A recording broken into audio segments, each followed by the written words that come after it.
Welcome to the studio at That Nerd Show. I'm Marcus Blake, and this is your daily nerd news for Monday, January 20th, 2020. Here is our top story of the day. It involves Netflix. Netflix and Sky strike multi-year UK integration deal. The agreement extends and builds upon what the companies have called a successful partnership built over the past 2 years. Comcast-owned European pay TV giant Sky and Netflix early on Sunday unveiled this new deal. The company's rep said that strengthening their successful partnership built over the past 2 years will help Sky to bring customers all of the entertainment they love all in one place. Following the new deal, Sky said subscribers to its high-end service Sky Q will soon also get the option to take up Netflix's basic plan. The pact is the latest for Sky in a series of agreements with key content partners, including the BBC, Channel 4, Channel 5, and Warner Media. Sky in 2018 became the latest paid TV giant to integrate Netflix's service into its offerings in the UK and Ireland, allowing Sky customers to subscribe to and watch Netflix via their Sky setup. The likes of Comcast, Charter Communications, and Liberty Global had previously struck such deals, believing that strategy would keep subscribers happy and therefore help retain new customers. Sky CEO Jeremy Darroch in the past has often described Sky's and Netflix's offerings as complementary services. In one seamless service, he said, users are able to access all the great TV and film Sky offers, including Sky original productions like the award-winning Chernobyl, great new shows like The Third Day, and returning series like Save Me Too, alongside Netflix's original dramas, films, and documentaries, which include The Witcher, The Irishman, and a brand new season of Sex Education, which is filmed in Wales. Netflix also announced this week that they are adding 21 animated films from Japan's legendary studio Ghibli. Netflix will be adding 21 feature films from the famed Japanese art house studio beginning February 1st. Among the titles that will be available outside of the US, Canada, and Japan are My Neighbor Totoro, Princess Mononoke, Spirited Away, Arrietty, Howl's Moving Castle, Ponyo on the Cliff by the Sea, and When Marnie Was There. The deal was made with the studio distribution partner Wild Bunch International as part of Netflix's efforts to grow its animated library. For the first time ever, this catalog of Studio Ghibli's films will be subtitled in around the world. Founded in 1985 by Isao Takahata and Hayao Miyazaki, Studio Ghibli has produced 22 feature-length films. Many of them are legendary, including the Oscar winner Spirited Away. The director was named one of Time magazine's most influential people in 2005. In other news, Bad Boys for Life is king at the box office this weekend, with the Robert Downey Jr. movie Dolittle coming in a dismal second. Bad Boys for Life is currently blowing past the original box office projections for its debut, framed during the 4-day holiday weekend. Currently, it's projected to gross 63 to 73 million through Monday, after the original forecast had it at about 42 to 45 million. Also, it was announced that Bad Boys 4 is in the works, with Chris Bremner aboard to write. With Sony's Bad Boys for Life looking like it will be the second best MLK weekend opening of all time at the domestic box office, the wheels are in motion for a sequel to the franchise. It was confirmed on Friday that Bad Boys for Life screenwriter Chris Bremner has been set to return and write the script. Bremner co-wrote Bad Boys for Life with Peter Craig and Joe Carnahan. No further details were available on the potential fourth installment, which will certainly bring together Will Smith and Martin Lawrence again after the original in 1995 and Bad Boys 2 in 2002. Both of those films were directed by Michael Bay. And now we turn our attention to TV news. A little bit of an interesting story surrounding the Simpsons, which came out last week. Hank Azaria announced that he will no longer voice Apu. He says he will no longer be voicing the controversial character Apu on The Simpsons. He made the comment in an interview with Slash Film at the Television Critics Association's winter press tour following a panel for his IFC show Brockmire. He said, "All we know is I won't be doing the voice anymore, unless there's some way to transition it or something." He told the publication, "We all made the decision together. We all agreed on it. We all feel like it's the right thing." More in TV news, Black Lightning actor Damon Gupton announces his exit from the CW series. The actor, who played Inspector Bill Henderson on the CW series since its debut in January 2018, announced via his Twitter account that his time on the DC Comics saga is ending. He went on to say, "My final night on the set of Black Lightning." Gupton captioned a picture of his chair on set. "In December before Christmas, he was told Chief Henderson is not in the plans for season 4 and that he would be let go." He also stated that "my heart to a hell of a hardworking crew, and big praises to the cast, writers, producers, and staff at CW and Warner Brothers." Also, in dealing with the CW series, on Sunday night, Batwoman came out. Ruby Rose's character on the CW, Batwoman, she told Gotham she's a lesbian. Sunday night's episode of the CW superhero series Batwoman planted a rainbow flag for the representation cause as Batman's cousin Kat Kane told the world that she's a lesbian crime fighter. The mid-season premiere episode, called How Queer Everything Is Today, was written by showrunner Carolyn Dries and depicts Rose's Caped Crusader opening up about her sexuality.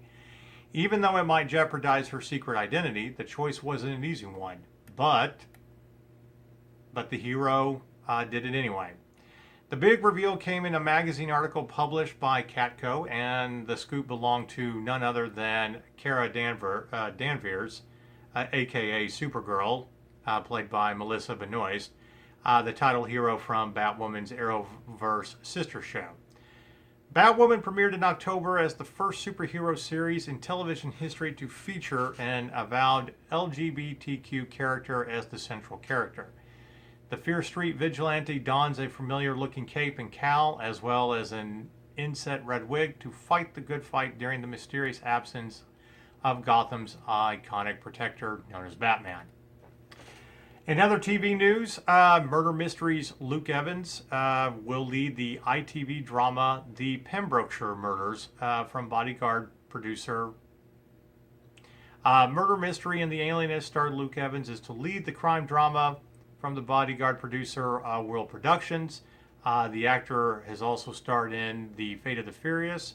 He will play police officer Steve Wilkins in the Pembrokeshire Murders. The three-part series, which depicts the pursuit of a cold-blooded serial killer, is based on the true crime book Catching the Bullseye Killer, written by senior investigating officer Steve Wilkins and ITV news journalist Jonathan Hill. Filming kicks off this month on the series, which was commissioned by ITV's head of drama, Polly Hill, and is written by In Plain Sight Nick Stevens. The show In Plain Sight's Nick Stevens. The series comes from the ITV-owned Bodyguard and in the line of duty producer World Productions, and is produced by Hinterlands Ed Talfin for a Wales-based Severn screen. There's no word yet on when this will premiere, and we will keep you up to date. So this past weekend we had two different award shows. We're going to go into one of them and tell you and give you a roundup of what happened in case you didn't see it online. The SAG Awards, a mixture of TV and film awards. This happened on Sunday, January 19th. So here are all the big winners. Okay, for television awards, outstanding performance by a male actor in a television movie or miniseries, Sam Rockwell won for Foss and Verdon. Outstanding performance by a female actor in a television movie or miniseries, Michelle Williams won for Fosse and Verdon. Outstanding performance by a male actor in a drama series, Peter Dinklage won in Game of Thrones. And outstanding performance by a female actor in a drama series, Jennifer Aniston won for The Morning Show, which is premiering right now on Apple Plus TV. Outstanding performance by a male actor in a comedy series, Tony Shalhoub won for The Marvelous Miss Maisel. Outstanding performance by a female actor in a comedy series, Christina Applegate won for Dead to Me. Outstanding performance by an ensemble in a drama series, The Crown was the big winner. The Crown is the Netflix series that which season 3 just premiered. It is about the Windsor royal family. Outstanding performance by an ensemble in a comedy series, The Marvelous Miss Maisel won. And outstanding action performance by its stunt ensemble in a comedy or drama series, Game of Thrones was the big winner. Outstanding performance by a male actor in a leading role, Joaquin Phoenix won for the Joker. We're turning our attention now to movies. Outstanding performance by a female actor in a leading role, Renee Zellweger won for the movie Judy. Outstanding performance by a male actor in a supporting role, Brad Pitt won for Once Upon a Time in Hollywood. Outstanding performance by a female actor in a supporting role, Laura Dern won for Marriage Story, which is the new Netflix film that just came out last month. Outstanding performance by a cast in a motion picture, Parasite was the big winner. And now we turn our attention to some gaming news. Cyberpunk 2077's release date has been delayed until September. It still needs crunch time to complete, according to the CEO. CD Projekt's chief executive admitted that the development crunch will still be necessary as it brings this project to term. Adam Kaczynski was quoted as saying, "We tried to limit crunch as much as possible, but it is the final stage. We try to be reasonable in this regard, but yes, it does happen, unfortunately." According to sources, this isn't another 5 months to polish up an otherwise finished game. Instead, it means developers need 5 extra months of full-on development to deliver something worthy of a launch. What CD Projekt Red has on hand now is playable, the entire game, Kaczynski said, adding that it's been like that for a couple of months. But causing the delay, he attributed it to the technical bug fixing and polishing, that the game is so detailed that polishing is just a complex task. It's about the number of things we have to take care of rather than some fundamental problem. Kaczynski nonetheless said that development team considers the delay a good decision and that having an extra 5 months will enable us to deliver a perfect game.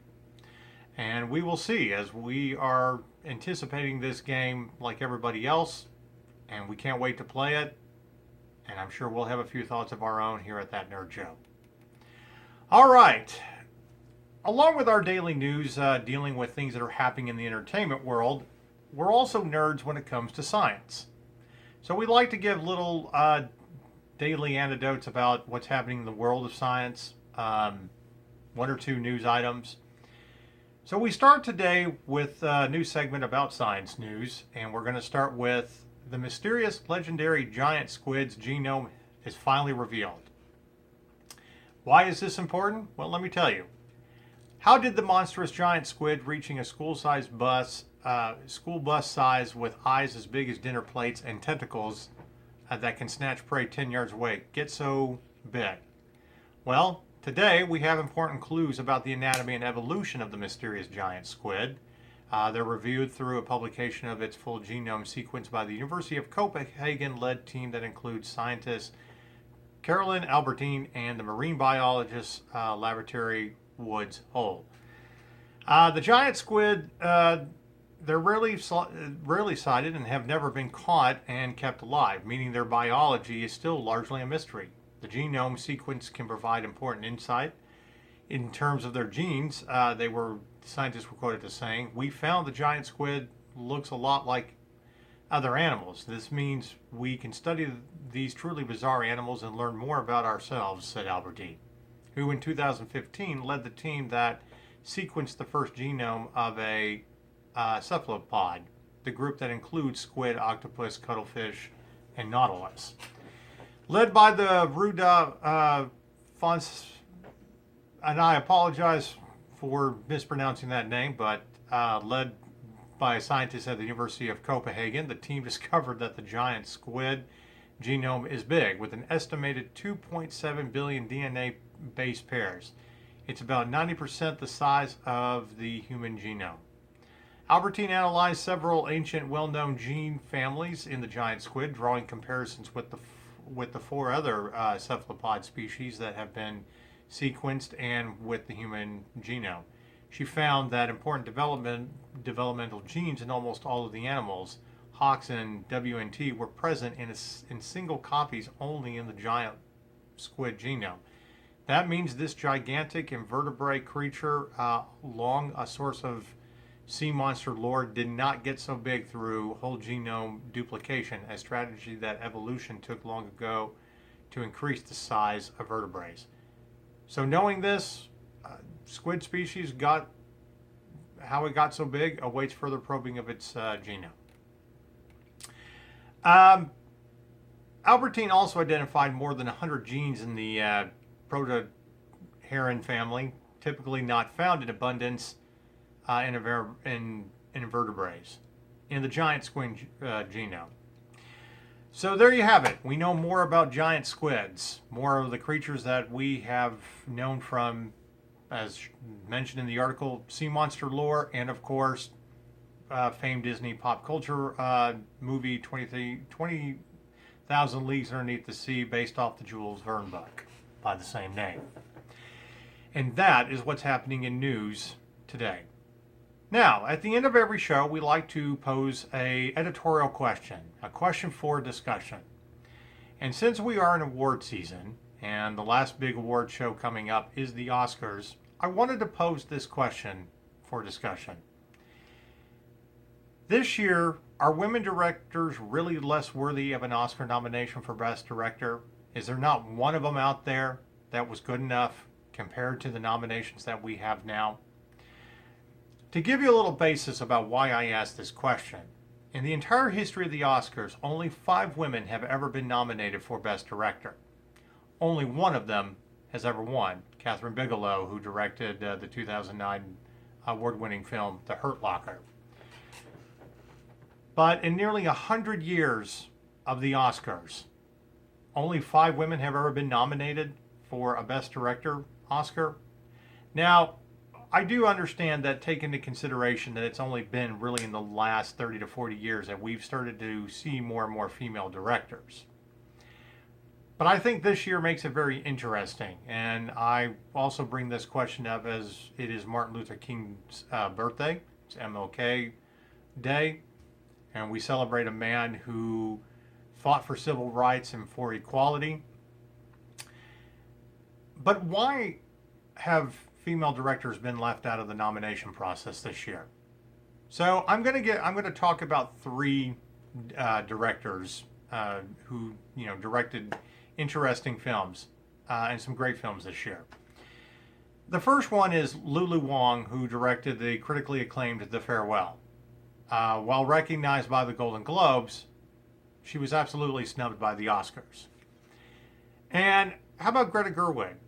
Why is she only getting a nomination for screenplay? Why is she not worthy of the Best Director award for Little Women? And of course, there is another one that, granted, the film may not have been as popular, but there was the movie The Kitchen with Melissa McCarthy and Elizabeth Moss and Tiffany Haddish, directed by Andrea Berloff. But I asked this question in a field where we deal with where we have a has-been director making the same old mob movie with the same old cast that we've seen before, bringing nothing new to the table, or a director who basically directed a movie that is a remake of Taxi Driver, but masquerading as some kind of superhero or supervillain origin story. But out of the 3 female directors that I mentioned, are we honestly going to say that they're not worthy of at least a nomination? That none of their films are better than what has been nominated? Or is it just business as usual in Hollywood? Hollywood prides itself on being liberal. they're always getting accused of being overly liberal by politicians and taking on causes that are not truly American. But is the Academy of Motion Pictures and Sciences, at the end of the day, just a sexist boys club, and it doesn't really matter what they project? Maybe we need to rethink our strategy about how movies are nominated. Maybe it's not about getting by critics or Hollywood insiders anymore. So I ask this question. If, as a baseball fan, I can vote on who, gets to go to the All-Star game, I have a voice in that, or I get to call in on a show like Dancing with the Stars and vote for whomever to continue going, why can't there be a better way to go through the nomination process with the Oscars? And if you really are liberal and you do really truly believe in equality, maybe there should be some kind of affirmative action when it comes to the nomination process. Maybe we need to equally apply the nominations between men and women when it, for Best Director. But I just find it very interesting that we didn't see anything truly, truly original from directors this year. And I'm not saying that some of them aren't worthy of the nomination. I'm only giving two examples of people that, didn't really direct a good film, and two, have been here before and didn't bring anything new and original to the table compared to the female directors that I mentioned earlier. Not one of them deserves a nomination. And I'm sorry, but Scorsese, you did actually get your Oscar for Best Directing for The Departed. So, are you really worthy enough to get a nomination again for The Irishman? Maybe it's not about all the campaigning that people do for Oscars or for Oscar nominations. Again, maybe if movies are populist entertainment, maybe there should be a populist tool when it comes to the nominations. I just think it's kind of sad that in a year where we've had some great female directors and great films, that not one of them have been worthy of a nomination. And maybe that's an indictment on the Oscars themselves. Maybe they're not the best award show to judge, the best movies or directors or actors and actresses out there anymore. Maybe there needs to be a more critical line of thinking when it comes to award shows. Maybe we need a different one after all these years. It's food for thought and worthy of discussion. And we would love to hear your thoughts here at That Nerd Show. Thank you for watching. I'm Marcus Blake with That Nerd Show, and this has been your Daily Nerd News. Until the next time, goodbye.